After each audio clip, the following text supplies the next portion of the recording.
My name is Jeff Morgan. I am from Dallas, Texas. Police Chief Greg Allen said about the El Paso shooting, "The loss of life is so great. We have certainly never seen this in our community," he said.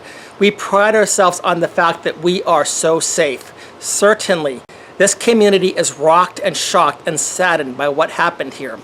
And if you look throughout history, El Paso has been a very, very safe city. During the last 5 years, they have had only 18 homicides on average in a year. Their annual total is less than a weekend total from Chicago. But let's look at murder rates throughout some of the major cities in the states. In Baltimore, there were 342 murders in 2017, 310 in 2018, of approximately 615,000 people.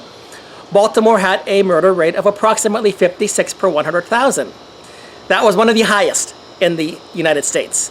Then we had Detroit. Detroit has a murder rate of about 40 people per 100,000. Memphis, Tennessee, the homicide rate there is 28 per 100,000. Chicago, 24 per 100,000. Houston, Texas. Houston is relatively safe in comparison to these other cities. They had a murder rate of about 12 per 100,000. Looking at El Paso has a homicide rate of approximately 2.9 per 100,000. The New York Times on January the 22nd, 2019, said that El Paso still enjoys its status as one of the safest cities in the United States, while Juarez, a city of 1.5 million that has always been rough, has become a battleground for drug cartels. More than 1,550 people were killed there in drug wars last year. Again, this is 2009. So in Ciudad Juarez, over 1,550 people were killed. In El Paso, the homicides were very, very low in comparison, just barely in the double digits. In 2018, August 28th, 2018, Safewise ranks cities based on their safety levels. El Paso is still considered one of the safest cities in the United States. It preserves its reputation as one of the safest metro cities in the nation. Both violent and property crime rates dropped compared to last year's rankings. The positive momentum is even more impressive when you consider that El Paso sits below the nationwide median household income and the average rate of high school graduation. But these factors don't stand in El Paso's way when it comes to leading vibrant communities that are committed to safety and lending a hand. Safewise also further commented, saying, although this border town held the number 2 spot last year, it's still a hard-working community committed to family-friendly neighborhoods and safe streets. Also notable is El Paso's low incident of property crime. The city sits just under 18 incidents per 1,000 people, compared to the state average, that's the Texas state average, which is nearly double. Plus, El Paso claims the lowest property crime rate of any city in our top 10. So El Paso is a very safe city, even though it has median household income rates and high school graduation rates working against it. The only other Texas city that ranked in the top 10 safest cities is Austin, which ranked behind El Paso in the 8th position. February the 6th, 2019. For the 3rd straight year, the city of El Paso ranked as the safest city of its size in the country. And this comes from the Congressional Quarterly that ranks the border town as the safest city with a population greater than 500,000 people. Austin landed in the 4th spot, with San Antonio ranking 10th. Is there some type of secret sauce, so to speak, that makes El Paso one of the safest cities in the United States of America? After all, they do not have the advantage of a higher than average median income, nor do they have the advantage of higher than average high school graduation rates. There's got to be something that is making El Paso a safe city, a city that ranks consistently in the top 10 and for many years was number 1. What would that secret be?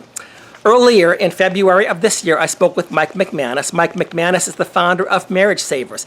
It is an organization that is committed to helping strengthen families and helping to stop the scourge of divorce that our nation is facing. In Texas, we have unilateral no-fault divorce laws. In 60 days, for any reason, for no reason, for a made-up reason, A spouse can file for a divorce, get a divorce, destroy a family, and the respondent to the divorce can do absolutely nothing about it. Now, Mike McManus talks about cities that he worked in, and El Paso was one of these cities in which the divorce rate reduced significantly because of what he did there. And as a result of the divorce rates going down, and as a result of families staying intact, there was a great drop in crime. My wife and I created Marriage Savers to help communities adopt these 5 reforms of enrichment, preparation, enrichment, restoration of crisis marriages, help for separated couples, and step families. We have trained about couples from about 10,000 churches in 230 cities now. Really? Wow. In 44 states. Okay.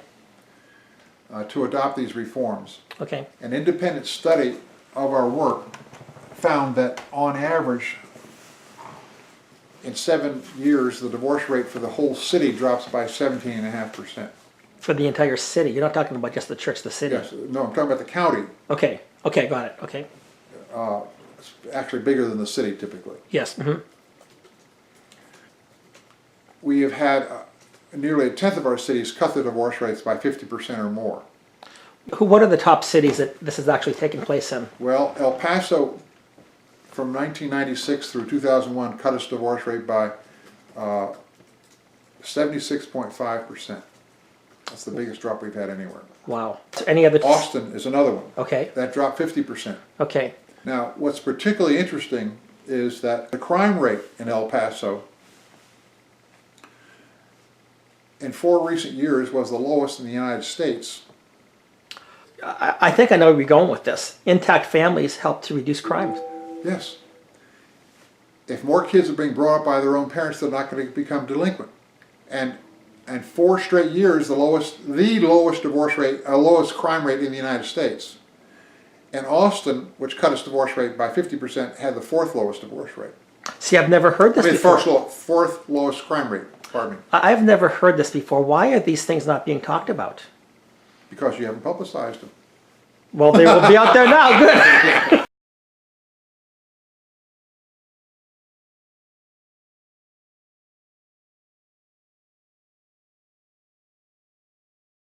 Over the last 3 legislative sessions in Texas, we have had legislation proposed which would help to strengthen marriages and reduce the divorce rate in Texas. Very minor legislation that any reasonable person should have been willing to accept, because in Texas right now, a spouse, be it a husband or a wife, can file for divorce, and the other spouse, no matter how much he or she does not want the divorce, is guaranteed to lose 100% of the time, no exceptions, in as little as 60 days. The state of Texas always sides with the person filing for divorce. But divorce affects not just merely the 2 individuals, the 2 adults in the relationship. Divorce affects the children of the relationship. And as I mentioned earlier, if you look at mass shootings, over 90% of the mass shooters have come from either broken families or never formed families. So not only are the adults impacted, and not only are the children impacted, but as the result of easy divorce policies, even society itself is impacted, as seen once again on Saturday by this mass shooter who came from a broken family. The legislation that Representative Krause put forth were very mild reforms that would have helped to address this issue. He was opposed by the Texas Family Law Foundation, and the Texas Family Law Foundation is a lobbying group that represents divorce attorneys. It's no wonder that this anti-family lobbying group would oppose divorce reform, because they are lobbying on behalf of the divorce attorneys, and they do not want to see their business and their income dry up. They would rather have society pay the price for divorce than see their divorce attorneys lose some incomes. Representative Krause has been courageous to present this legislation each of the 3 terms. He's been supported by some people, but unfortunately, the party, the Republican Party, has not been very strong in their support. We have not had support from the highest levels of government, and we have not had support by and large from the rank and file GOP membership.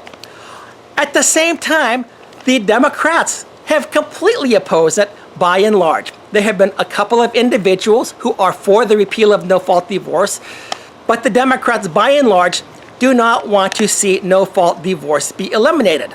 And yet these same legislators will be the first one that will talk about racism or gun control or something else that will be the inciting factor of these mass shootings, and they refuse to look at the root cause. The research, the studies, and the facts are clear. Children who come from families that are not intact not only cause problems to themselves, they cause problems to society. Innocent people are often the victims. It is time for our legislators, for our senators, for the governor himself to take some courageous actions and to not just talk about issues like gun control or immigration or something else, to talk about one of the root causes that is leading to these problems that we're experiencing, not just in Texas, but in other major cities throughout these states. Take a look at El Paso once again, a homicide rate of 2.9 per 100,000. One of the lowest, if not the lowest, in the entire nation. And what do they have going for it? They have more intact families and a greater reduction in divorce. It is time that we in the state of Texas look at El Paso as an example of shining leadership and that we emulate their model. And at the same time, I would tell the government officials, you need to start calling upon the churches to do their parts too. Churches too often have been silent in this issue. And if I were the governor, I would be calling the churches, begging the churches, imploring the churches, you need to find programs to help reduce the divorce rate.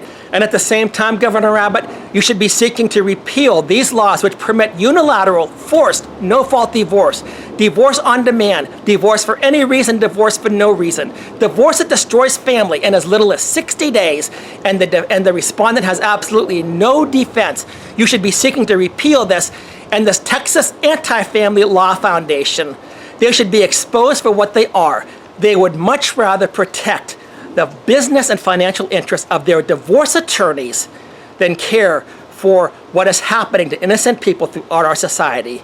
I'm urging you to do this now, and to anybody who watches this video, I'm urging you to contact our governor, any senator or representative in our state, and to also talk to your pastor in your church to start to do something to address this issue of mass shootings. It starts with families. We need to go back to that foundation. I urge you to join us in seeking ways to strengthen families and to repeal this evil injustice called unilateral no-fault divorce, which destroys families in as little as 60 days, and the respondent has absolutely no defense. Thank you.